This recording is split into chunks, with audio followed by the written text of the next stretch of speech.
Well, that's it. There's no going back now, so forevermore, SummerSlam shall be known as Hot WrestleMania. Also, my friends, my name is Simon Miller. Listen, we have so much to cover. This was like the most newsworthy pay-per-view premium live event in ages, so let's take the finger of power, and we're going to give the good bits an up, and we're going to give the bad bits a down. Seriously though, the look, the feel, just the aura of SummerSlam this year just felt like a big deal. I don't even know why. And we were kicking off with a grudge match and a women's championship match, because it was Liv Morgan taking on Rhea Ripley. Dominic Mysterio and his moustache were ringside as well. Let's just get into the nitty-gritty. Somehow, Dominic did a heel turn, even though he's a heel, so he's gone double heel. And you know the deal, you never go double heel. It's just one of those great stories that made all the sense in the world, and yes, it was obvious, but how many times do we have to go over this? Sometimes obvious, or often obvious, is the best thing to do. It's like when you go see a romantic comedy, you just want to see the two leads get together, you don't want to see each other shoot in the head. We also had jeopardy early on, because Rhea Ripley went into Tina the Turnbuckle, and of course that's her bad shoulder, or Liv Morgan threw her in there, so she was walking around all loosey-goosey like, what am I gonna do? Then we made sure we presented her as a massive badass, because she ran into the announce table to like crack it back into place. I just want to tell you this, that is not normal behavior. Liv was being such an asshole though, eventually Rhea was like, oh man, can't be doing with this, and she went to hit her with Charlie the Chair when Dominic stopped her doing it. Now at first the fans were like, we knew he was going to be a goober, but actually he was being a nice guy, because like, listen my love, if you hit Liv Morgan with Childs, you can't win the championship, because you'll get DQ'd. He's right. Of course it was all baloney though, because as soon as Rhea was going to win this, Dominic did slide the chair in the ring, as he had done once before. The referee didn't know what was going on, so what was Liv Morgan able to do? She hit the Oblivion, she made sure that Rhea's face went right into the steel, Rhea Ripley was knocked out, and we got the 1, 2, 3. So I was really happy because I did predict this. That makes me feel good in my tootsie toes, but do not worry. This was not a cliffhanger, because the condom was smiling like the Cheshire Cat. Then him and Liv Morgan got together, and my word did they make out. I mean, they were even using tongues. Ripley looked like she was going to implode as well, and she probably will do, not literally, that would be disgusting. But it does mean that we are now going to make her a bigger baby face than she already is. So this is just wrestling out of control, because we're going to have double heel Dom, we're going to have double babyface Rhea. We also had this great bit afterwards as well with the Judgment Day, because Damian Priest was running around smashing the place up going, did you guys know he was going to do that? Where is this little prick? Finn Balor, in what was an Oscar-winning performance, was like, how dare you accuse me of this? I didn't know nothing. It was all going to tie in like your shoe though, of course, and I am going to give this an up. This was pure story, but there's nothing wrong with that. I mean, it's been a narrative that's been brewing for like 6 whole months, so hook it to my veins, and now we get to get to chapter 2. It's probably written by the authors of pain. They like writing wrestling books, but the point is, it's getting it up. And I also do want to talk to you about the referee cam that we have now introduced, which is exactly what it does sound like. The referees are now wearing cameras on their chest. And this is going to end me, because I can't handle it, because I am an idiot, because during the replays, we used the ref cam, so you saw Rhea Ripley was about to hit Liv Morgan with the chair when Dominic stopped her. This is why wrestling is the best thing ever. It means we now have proof that the ref could see this. They were just going, well, listen, I understand I'm about to see an assault, but unless she hits her, I can't do nothing.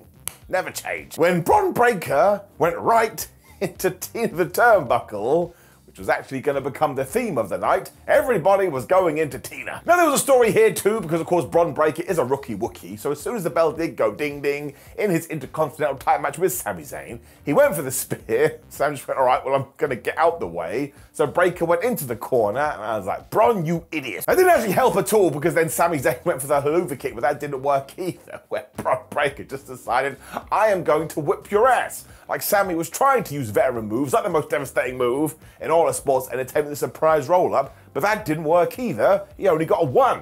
I don't even think it was a 1-2-0. Soon after this, Breakker hit that amazing Frankensteiner, which is prettier than people I've seen in real life. The whole time I was sat there going, don't worry. I was watching it by myself, so this was a bit weird, but I was like, don't worry. Sami Zayn will come back with his flurry soon. I mean, just give it a minute. Give it 30 seconds. But it never came. I mean, he did hit the least devastating move in all of sports entertainment, the Blue Thunder Bomb. But do you think that worked? No, it didn't, because it never does. It's getting ridiculous. I mean, all it did was piss Breakker off, because even though Sami did grab him and threw him back into Tina the Turnbuckle with that exploder, he went for the haluva kick, he got spit out of his boots instead when Broughton hit the ropes about 72 million times and he killed Sami Zayn with one final spear, and he just beat him. Now, I don't time matches because I'm a bigger nerd enough as it is, but this could not have gone more than 5.5 minutes. So I actually thought this ruled much of the same reason the first match did. Not everything has to be a 20-minute epic, because that way, when we get 20-minute epics, we can enjoy this more. We were focusing on the narrative here, and we've also taken Bron Breakker, and my word, did we light a fire under his butt. I absolutely love Sami Zayn as well, and bless that man's heart, because he totally gets pro wrestling. And now I'm massively intrigued to see the level that Bron does get to. He really could be a main eventer one day, and I'm giving it up. But then Sauce definitely my man in the crowd, mostly because I think WWE management had probably got to see Deadpool and Wolverine at the weekend. They were like, you know what everyone loves? Cameos. Let's make sure we have a lot of cameos. I mean, literally seconds after this, Logan Paul was here, and who was he with? Machine Gun Kelly. That was a pretty lame cameo, but cameo's a cameo. It meant it was time for the US title match with LA Knight. This is a very exciting pay-per-view premium live event moment, because we get to introduce the crime counter, which obviously is usually reserved for TV. But LA Knight did walk past that Prime car, the vehicle that looks like Prime threw up on it, and he got a baseball bat. He just smashed the window. That's like, LA, you're not allowed to do that. It's definitely against the law. Goes up by 1. Paul was booed the shit out of here too, even though he was in his hometown, and he attacked LA Knight during his entrance, and he even drank some Prime and spat it in this man's face. So we teased this on SmackDown Ups and Downs, but now I am going to introduce it because I was so appalled. The morally acceptable counter. And if you do something that may not break the law, but it's not morally acceptable, you go on the board. So we start with Logan Paul. I want to be that guy. He may get up there a lot. And then got his revenge instantly because he just smashed Logan Paul's head into Alan the announce table over and over again. And he got a ball of Prime, and he whacked him right in the head. He then tried to break his neck by doing a neck breaker through this table, but it did not budge. And I was like, good for you, Alan. You've got a job to do. For the third time this evening, and in the third match, Paul then grabbed Knight and threw his shoulder into the turnbuckle. Honestly, this was going to get out of control before long. In fact, I think in every single fight we actually got one. It's one of those things that once you see it, you can't unsee it. Remember, Paul was able to take over for a little while, but he forgot that Knight had the power of yeah-ass when he started saying that he was able to drop elbows. But man, I tell you this, when La was on the outside, Logan Paul just did this springboard moonsault, and it was genuinely one of the best ones I've ever seen. Now again, I know he's a difficult character outside of the ring, but if we just focus on his in-ring exploits, this dude has got it in his knees. He then found himself on the top turnbuckle, but LA Knight stopped him and gave him this superplex. But that is me being kind. This was essentially a brain buster. I mean, he totally nailed it. Paul then raked the eyes because he is a massive dick, and this is when LA Knight saw a bunch of Logan's friends in the front row, so he started to attack them. But that was a silly Billy thing to do, because now he wasn't focused, so Paul grabbed him, and he threw him into the ring post. Machine Gun Kelly, for no good reason, then decided, oh, hello, Logan, I shall pass you some brass knucks. And yeah, he took these, and he smacked LA Knight right in the face, but actually it was a very good tease, because Logan Paul then went for the buckshot lariat, but instead he went right into the BFT. He was knocked out, LA Knight pinned him for the 1, 2, 3.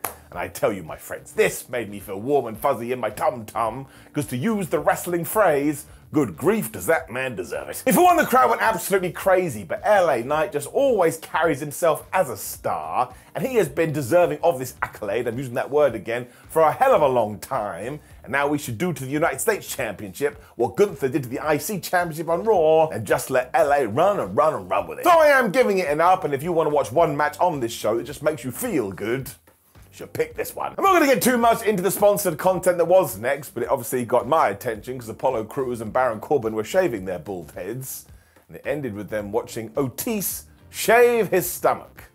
So we have arrived, people. No, I don't think there's any way back. Especially because SummerSlam fancied breaking some record this evening, because we went on to our 4th title match of the evening, and we have a brand new champion, which means out of the first 4, 3 belts have changed hands. And in terms of the Triple H era, well, it doesn't happen all that often. It was also Nia Jax versus Bayley for the women's title. Once again, I was doing the dance of joy. I predicted everything right. And again, that's because it was pretty obvious, but let me have these things. We've already talked about it, I lost my hair. Bayley thought the best plan was to try and smash up Nia, which was a terrible idea, which is when Jax grabbed her and gave her the Samoan drop. It's okay, she is Samoan. Jax also did the stink face, because why wouldn't you do that when Bells was able to give her a massive back suplex? My favourite thing about that is we sold it like we were playing WWF No Mercy. You damn right. Nia then went for the leg drop, but she totally messed when Bayley was using the guillotine, and this was a nice touch, because the last time Nia had lost to Bayley, what move did Bayley use? A body slam.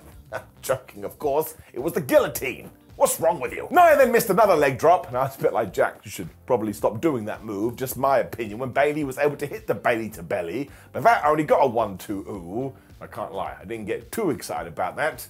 In fact, I can't remember the last time Bayley used that to actually win. She was shocked though, and I think that distracted her because Nia then came back and she hit the Annihilator, but that only got a 1-2 ooh, which meant Nia Jax was the first person on the show who got to do the face. You know what I'm talking about. When somebody does kick out of your finisher, you have to go like this, which makes no sense. Why don't you just grab the guy and do your finisher again? Nia Jax then went into the turnbuckle, shoulder first.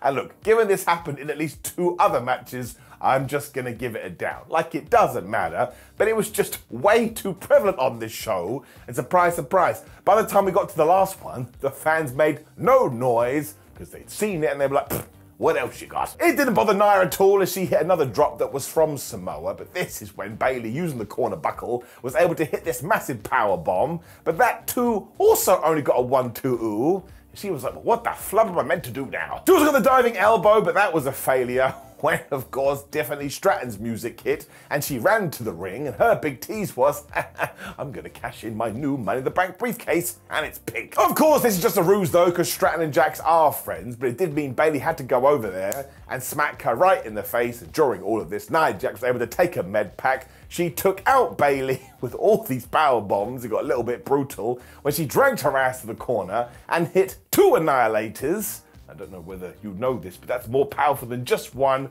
She got the Uno Dos Tres, and we have a brand new champion. So I was losing my mind because at the moment I had a 100% prediction game, and of course now we can have a little bit of a story and a relationship between Nia Jax and Tiffany, because right now they are both friends, but should be at odds with one another. I mean, it ain't the worst idea in the world. I think what's massively important too is that Nia Jax did win the title here, so now next year we can say, oh man, you should want to become the Queen of the Ring, because look what could happen. And afterwards, I think Nia hugged her mum, as well as Atta Johnson, so either she's now a babyface, or her family members are heels. It also means we have a brand new dastardly duo. I kind of think Nia Jax deserved this because she has been great since coming back, and now hopefully we can hit reset on Bayley just a little bit, because she is still the most underrated person in all of WWE. We didn't really book her totally right after WrestleMania, but that's okay, because we arrived here and this was all good. Get it up. When Bret Hart was back. Sort of. Because we did get to our most anticipated match of the night, or at least for my money, as it was CM Punk taking on Drew McIntyre with Seth Rollins as the special guest referee. As it turns out, I think this one has divided people right down the middle. Like cake. For me though, given that it was a love letter to Bret Hart versus The Undertaker with Shawn Michaels as the guest referee back at SummerSlam 1997, and the fact they sold it like a fight and like they hated each other, I sat down for the 15 or 20 minutes or so and I said to myself, you know what, I'm having a good old time. Because Punk hated Drew and Drew hated Punk, and Seth came out there in like a sparkly referee's outfit because of course he would. I can't believe this became the discourse. He doesn't respect these two goobers, so he's going to be true to himself. That's the person that matters the most. There was no lock-up either, as they did start to punch each other in the face, although at one point, CM was actually beating up Drew so bad, Seth had to pull him out the way.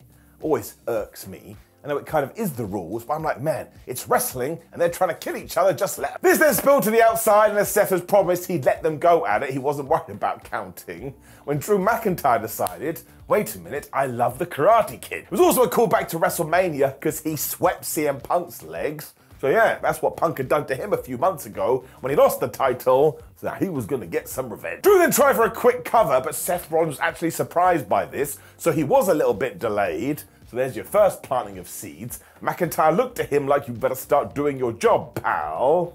Seth looked a little bit perturbed. The Scottish Warrior also hit a power bomb, but Punk was able to kick out super early of that too. That's when I realized he's using the power of hate, man. As we all know, there ain't nothing stronger than the power of hate. Don't let anyone tell you the power of love. Pfft, what a stupid thing to say. Eventually, McIntyre went and got a chair, which meant we were really playing back to that SummerSlam from years ago.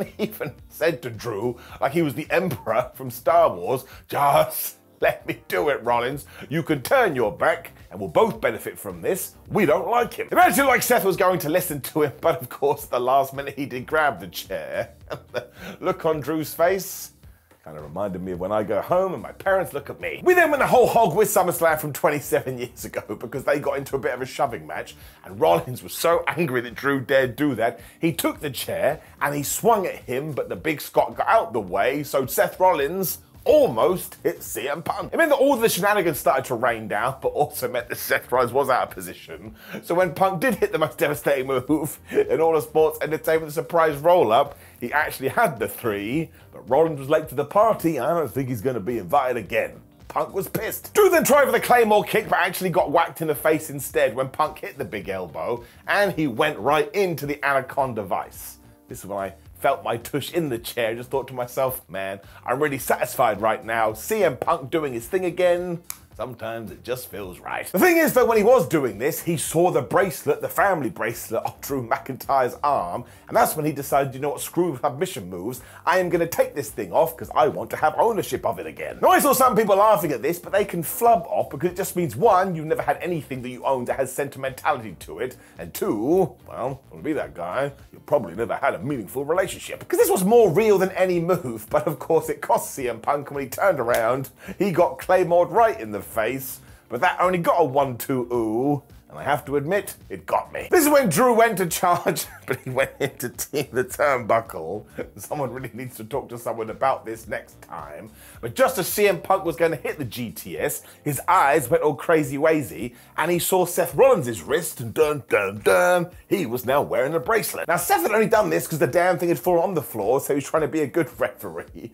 But Punk went totally emotionally crazy here, and he got in Seth Rollins' face and basically said, man, you suck as a wrestler and you suck as a ref. McIntyre made sure to use this to his advantage because he ran into both of them and knocked Seth Rollins out of the ring. But this just meant Punk did hit the GTS, and once again, he had the count for the 1-2-3, but Seth Rollins was late, meaning Drew did kick out, and then Punk was like, right, that's it. You're trying to screw me, you absolute horrible man. Seth fought back and told him, no, you don't get to talk to me like that because I am the official, which is when Punk had a breakdown and he picked Seth Rollins up onto his shoulders and he gave him the GTS. I was a bit like, CM, I think he's gonna like that. We then got even more revenge because of course Seth was totally out of it, so Drew just whacked CM Punk right in the nuts, much like it happened at Clash of the Castle when he hit the Claymore kick and he got the cover. And this time Seth Rollins was good to go. He did hit the 1-2-3, but he did that slight hesitation after the 2, so we were playing the hits. Drew made sure to take back the bracelet afterwards as well, so we continue this on, but also now we're gonna have to do Seth Rollins versus CM Punk.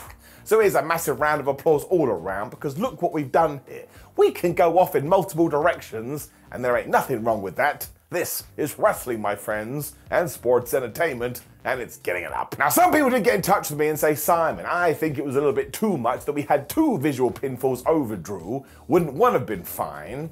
You know what? I thought about it, and I was like, you know what? You have a good point. Given that CM Punk and Seth Rollins do hate each other, that would have been enough to wind him up. You know what? I am going to give it a mini down. It's just one of those things that I pondered on this for about an hour. I was like, yes, that would have been better for Drew. But seriously, it makes no difference whatsoever. And in terms of going forward, I cannot wait to see what these 3 are going to cook.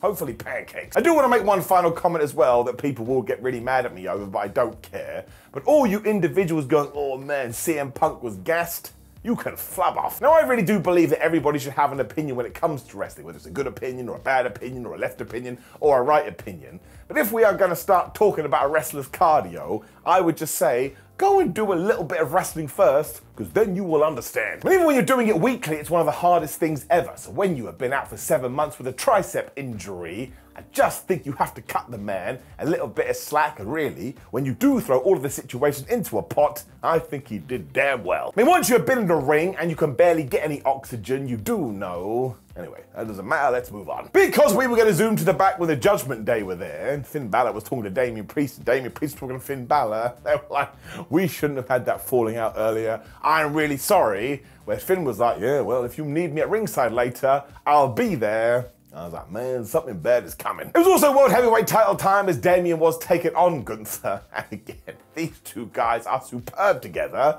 They made this feel like a super duper big deal. It really was back and forth until Damien Priest hit a Hurricane Rana and a Falcon Arrow onto Gunther. And I was looking at Damien like, man, you some kind of weird, strange alien wrestler. How the hell did you do that? The chops then began, and my gosh, they got stiff. But get this, they totally surprised the ring general, because he looked down at his chest and he was bleeding. That's right, not Damien Priest, it was Damo that can't open Gunther. This would be like, I don't know, taking on Superman and being stronger than him. Nobody could believe it. And then fell on the floor because it was the turnbuckle that stopped Damien Priest. But this just opened the door for Gunther, and my word, he started laying in his shots.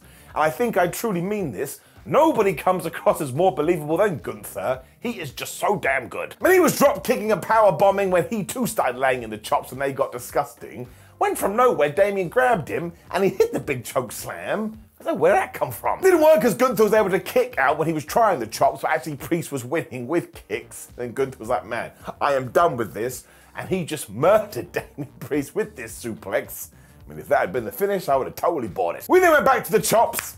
So we were getting that noise all of the time when it was Finn Balor that came down to the ring, when we just put in a really good story beat. Because Gunther looked at him and was like, oh man, why are you here? And just so you know there are no cahoots, Gunther took his boot and he booted Finn Balor right in the face. This gave Damien time to replace his HP though when he did hit the razor's edge. When Gunther popped up instantly, he hit the bait choke slam, and this time it was round 2, and he went to make the cover, and just as he was about to get the 3, Finn Balor grabbed the foot of Gunther and he put it on the ropes. Damien Priest just got screwed. Now my absolute favourite part is at first Damien was like, wait a minute, why didn't I win, man? Because why would he know? When he turned his attention to the big screen, and when we the fans were seeing the replay, he saw it too, and he was like, Balor, I'm going to murder you. More stuff like that. That's good presentation. Obviously, he wanted to try and kill Finn, but this is when Gunther snuck up behind him and applied the sleeper, which we have been teasing as his new big move.